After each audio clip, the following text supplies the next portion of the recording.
ஓம் ஜெய் சீதாராம், ராதே கிருஷ்ணா.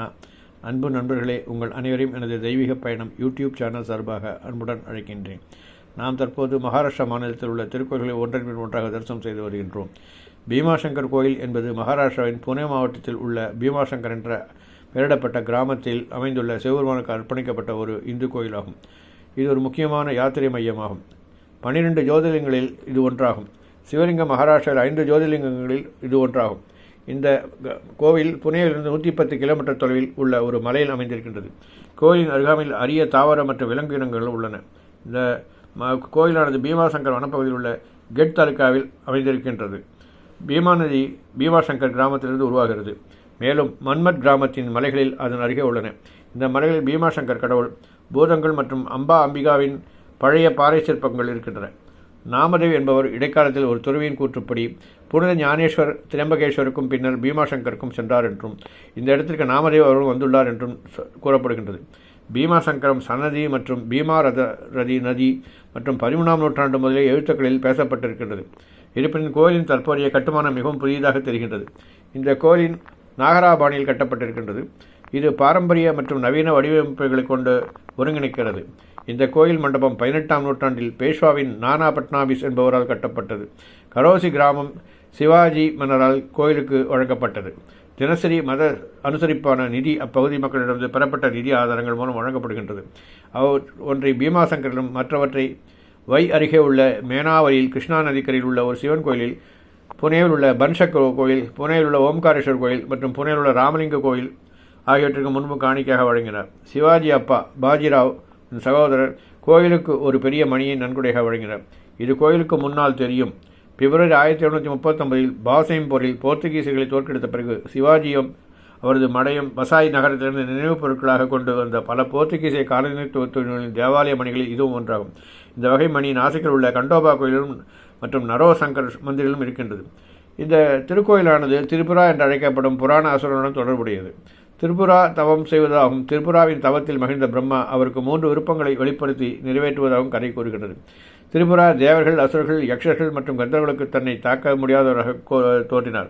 அவரது 3 புறங்கள் உடைக்க முடியாததாக இருக்க வேண்டும். மேலும் அவர் பிரபஞ்சத்தில் எங்கும் பயணிக்க முடியும். அவரது அனைத்து ஆசைகளும் நிறைவேறின. திரிபுரா 3 லோகங்களையும் அடக்க ஒரு வெற்றியை மேற்கொண்டார்.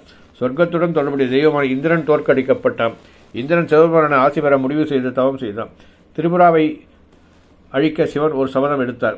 சன்யாதிரி மலைகளின் உச்சியில் கடவுளின் கட்டளைப்படி சிவன் பீமாசங்கர் வடிவத்தை எடுத்ததாகவும் போருக்கு பிறகு அவரது உடலிலிருந்து சிந்திய வேர்வை பீமாரதி நதியை உருவாக்கியதாகவும் கூறப்படுகின்றது.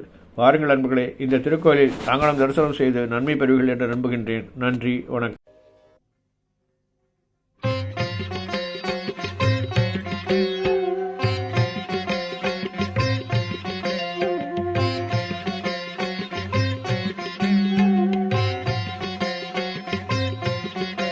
नमामीशमीशान निर्वाणरूपं विभुं व्यापकं ब्रह्मवेदस्वरूपम् अजं निर्गुणं निर्विकल्पं निरीहं चिदाकारमाकाशवासं भजेऽहं.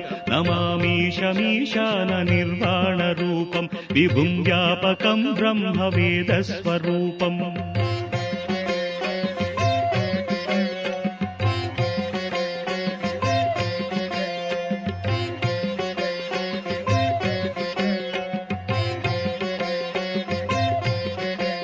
निराकारमोङ्कारमूलं तुरीयं गिराज्ञानगोतीतमीशं गिरीशं कराळं महाकालकालं कृपालं गुणागारसंसारसारं नतोऽहम्.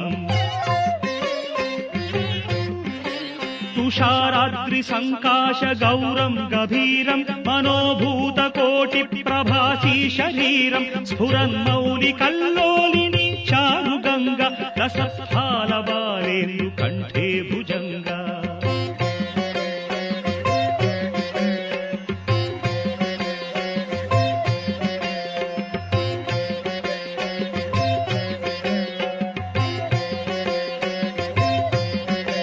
चलत्कुण्डलं शुभ्रनेत्रं विशालं प्रसन्नाननं नीलकण्ठं दयालं मृगाधीशचर्माम्बरं मुण्डमालं प्रियं शङ्करं सर्वनाथं भजामि. प्रचण्डम् प्रकृष्टम् प्रगल्भम् परेशम् अखण्डम् भजे भानुकोटिप्रकाशम् त्रयीशूलनिर्मूलनम् शूलपाणिम् भजेऽहम् भवानीपतिम् भावगम्यम्